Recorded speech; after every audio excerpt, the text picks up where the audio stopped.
We are with Henning Backhaus, the director of the best orchestra in the world. Henning, thank you for joining us. Thank you for having me here. Your film was perfect to start this program about competition, because in these times competition has made the art world, and I'm speaking about all the arts, a system of power basically. And power is always in some way protecting the system that makes it legit.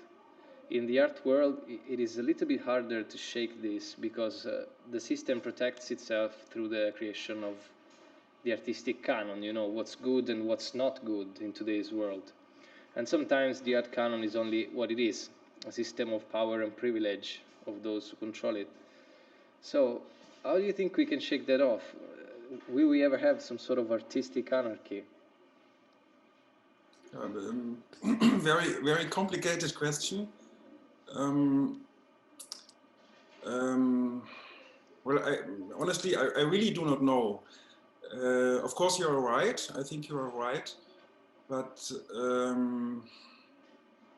well, maybe art is always, in my opinion, a kind of mirror of the society.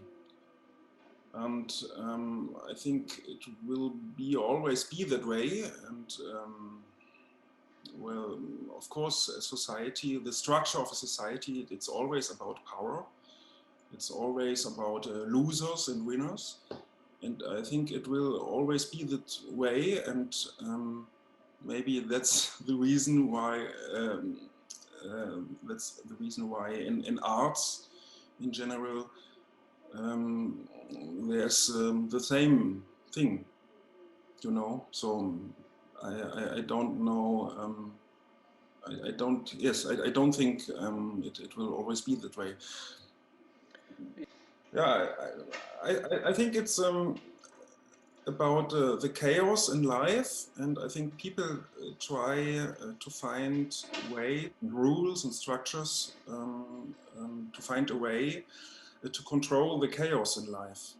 And for me, that little short film, that's the core of the story of this little film.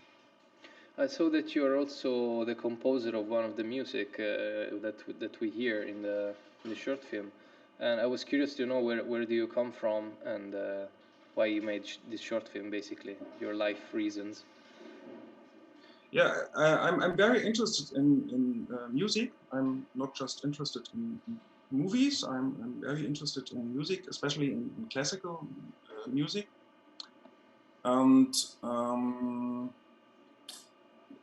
for me, a film is like music and pictures. And a big feature film, for example, for me, it's like a symphony. And like a symphony, big feature film has a first movement, a second movement, and a third movement, a very short third movement. And you have motives and themes, and I don't know the English word, contrapunct. Mm-hmm. And I think it's very close, a movie and a symphony, and the structure. And on the other side, a short film for me is like a song. So it's shorter, but it has in a way the same structure like a song. Yes. And of course, maybe it could take years to compose a symphony or to compose a big feature film. And to make a song, maybe you have one day and then it's finished. So it's a big difference in time frames. But yes, I'm very interested in music, and I think my way to the cinema went through the music. The program you're in speaks about competition, and if you look at competition from top to bottom, as we said before, it it seems like a system of power. But if you look at it from the bottom to the top, then you see human beings just trying to have a spot somewhere to be considered. And the protagonist, Ingbert Soke, just wants a chance to make his passion his life, and I can identify with that because we are also directors and we are all looking for recognition from festivals, to have a chance to shoot films. But this, in some ways, makes double slaves of this system, because we cannot have a career without the festivals, giving us awards or promoting our work. But the festival promoting our work are not interested in those systems to be shaken off, to be more free. So I wanted to know if you had a similar experience and how do you cope with that? Yes, that's a very good question. And to be honest, I'm not very interested in competition. I think that's really true. Maybe it sounds a little bit autistic, but for me, competition isn't really important. For me, the work is very important, but I'm not interested in competition. And in the big picture, I think we live in the society that is on the edge to a kind of new era. I think Corona is like a cut, and I think we will see big changes in society, in technology, and the structures of our society. So I think you shouldn't rely too heavy to the existing structures. And for me, in this opinion lies a lot of freedom. But I think it's always a good idea to be interested in more than just movies. I'm interested, like I told you, in music, but I'm always very interested in economy. I love the financial markets because it's a never-ending soap opera. You can find stories everywhere, and I think you more you learn about the world, the more you become independent. And of course, independence isn't always good. There's always a kind of shady side, a nasty side of independence. Independence, it could mean, for example, loneliness. Yeah. So in a way, you have to like it. You have to like to be independent. But at the end of the day, maybe this is the answer, to be independent and to make your thing, and to watch the world and to learn a lot about the world. And I think the thinking about competition, it's a waste of time. I'm not interested in that. I agree with you, even if it's very difficult to enter this frame of mind because we are vulnerable, We really, Yes. we really need that attention sometimes.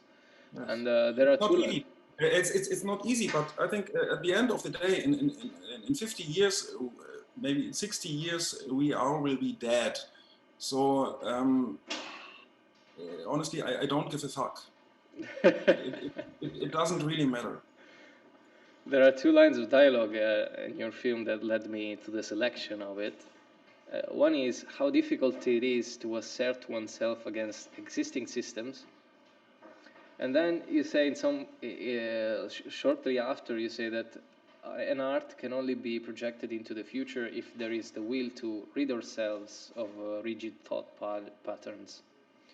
So I wanted to talk to you about the writing of this scene and your point of view about what the fork says, to Ingbert Soke. Yeah. The fork, for me, the fork is a kind of corrupt system winner, and the world of the fork is very limited. So for the fork, the world is full of spoons and forks, and that's it. So the fork doesn't see Ingbert Socke. The fork, I think, just see her or himself, and that's it. That's her, or, yeah, that's her point of view. And one last question, Henning. Why was this story important to you, and why do you think it could be important to people watching it?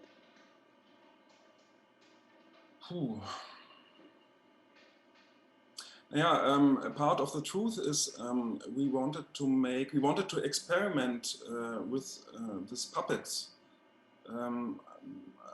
Maybe the most important thing for me was to tell a story that you can only tell in the cinema, in a film.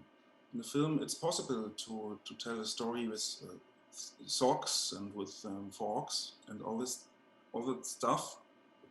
I think yes, that was maybe the main reason to tell the story, and behind that, of course, the question is what is a good story? Where is a good conflict?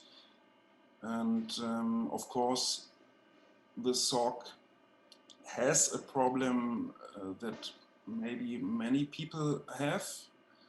So yeah, that's the thing, I think. So, Henning, thank you very much. You've been very stimulating, and thank you also for your point of view about the theme of this program.